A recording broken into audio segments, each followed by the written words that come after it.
रात का आखिरी पहर था। नई दिल्ली की सड़कें तकरीबन खाली हो चुकी थीं। सरकारी इमारतों के बाहर चंद गार्ड्स अपनी ड्यूटी पर मौजूद थे और शहर गहरी नींद में डूबा हुआ था। लेकिन इसी खामोशी में एक शख्स जाग रहा था।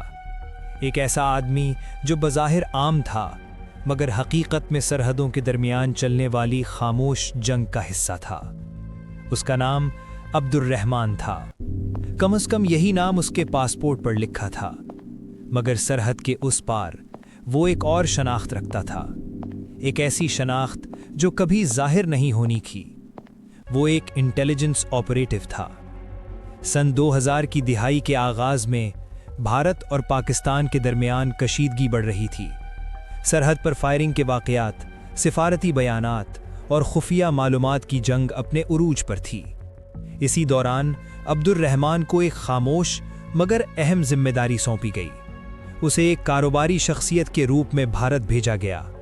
उसका मिशन वाज़ेह था, फौजी सरगर्मियों की मालूमात हासिल करना, सिफारती हलकों की नक्लो हरकत पर नज़र रखना और ऐसे राब्ते कायम करना जो बरसों तक कारामद रह सकें। ये कोई फिल्मी मिशन नहीं था, ये एक सुस्त, सब्र आज़मा और नफसियाती जंग थी। दिन के वक्त वो एक ताजिर था। वो मीटिंग्स करता, बाजारों में जाता, कारोबारी कार्ड बांटता और लोगों से ताल्लुकात बनाता। मगर रात को उसकी ज़िंदगी बदल जाती। वो रिपोर्ट्स लिखता, कोड वर्ड्स में पैगामात भेजता और हर हफ्ते एक महफूज राब्ते के ज़रिए मालूमात सरहद पार पहुंचाई जाती। साल गुजर गए। वो शहर का हिस्सा बन चुका था।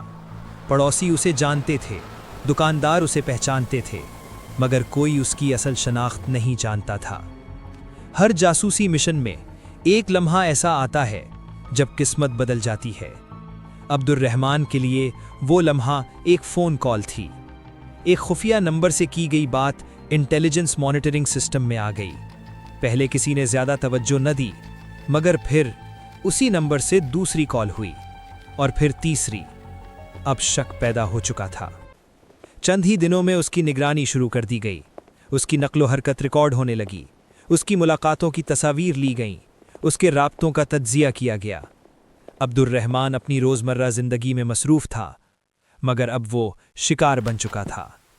एक शाम जब वो अपने फ्लैट में दाखिल हुआ तो दरवाज़ा खुलते ही उसे अंदाज़ा हो गया कि कुछ ठीक नहीं। कमरे में गैर मामूली खामोशी थी और फिर पीछे से एक आवाज़ आई, हमें मालूम है तुम कौन हो। चंद लम्हों में उसे काबू कर लिया गया। कंप्यूटर, फ़ोन, नोट्स सब जब्त कर लिए गए। सालों की खुफिया ज़िंदगी चंद सेकंड में ख़त्म हो चुकी थी। अगले दिन मीडिया में खबर फैल गई, दिल्ली में पाकिस्तानी जासूस गिरफ्तार। इस्लामाबाद में सिफारती हलचल मच गई, बयानात जारी हुए, एहतजाज किए गए और ये केस सिर्फ एक फ़र्द का नहीं रहा था, ये दोनों मुमालिक के ताल्लुकात का मसला बन चुका था। अब्दुर्रहमान का नाम शायद कभी तारीख़ की किताबों में ना आए, शायद उसकी फ़ाइल आज भी खुफिया हो, मगर इस जैसे लोग दुनिया की खामोश जंग लड़ते हैं। वो ना हीरो होते हैं न विलन, वो सिर्फ साये में जीने वाले लोग होते हैं। सरहदें सिर्फ नक्शों पर नहीं होती, वो इंसानों की ज़िंदगियों में भी खींची जाती हैं।